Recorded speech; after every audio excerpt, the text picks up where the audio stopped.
Hello, this is Ann. I've been enjoying some rest today, listening to the creeks outside and the birds, and I looked in my scriptures a little bit too. I was sort of drawn to James, and I was drawn to that verse, but every man is tempted when he is drawn away of his own lust and enticed, and that's James 1:14.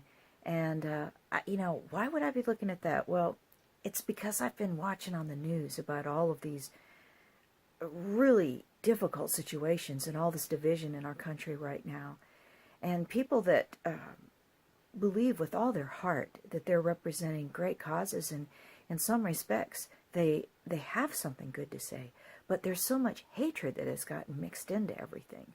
And even, people in public positions like pastors and teachers and so on are trying to direct people one way or the other.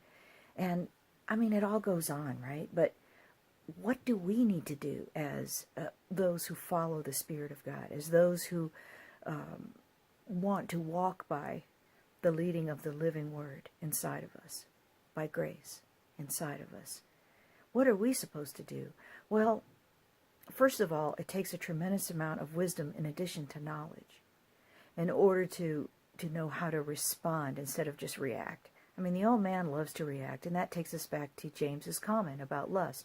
There's a lot of different forms of lust. There's, the lust for power, the lust for, excessive attention.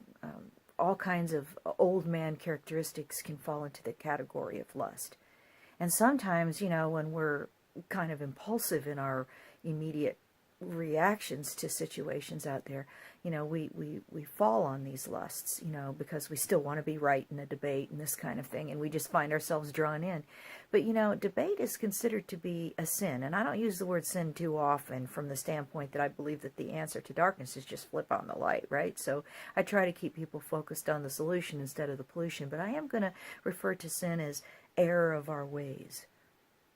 Okay, and it's considered an error of our ways for us to allow ourselves to get snagged into debates on social media with people, trying to out-argue the next guy, and, debates in the streets, screaming and yelling, at one another, and all this kind of stuff. I guess what we have to decide is, what is our primary mission, our primary goal?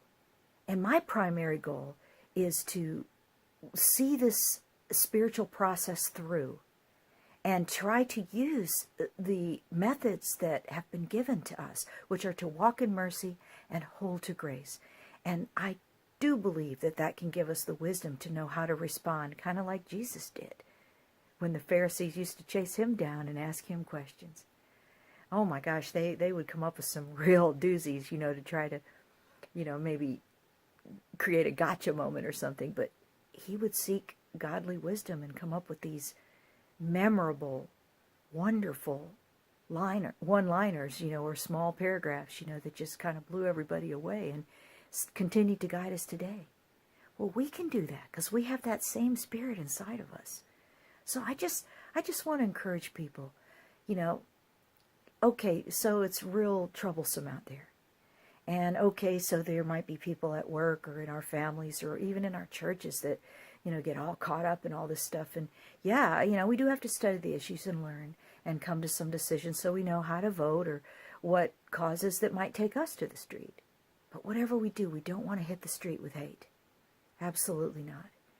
And we want to make sure that we stay close to the Spirit at all times, believing and knowing that when the time comes, the right words can be put in our mouth that can be healing and unifying. Well, I hope that you have a great week, and I hope every day is redeemed for love. God bless you.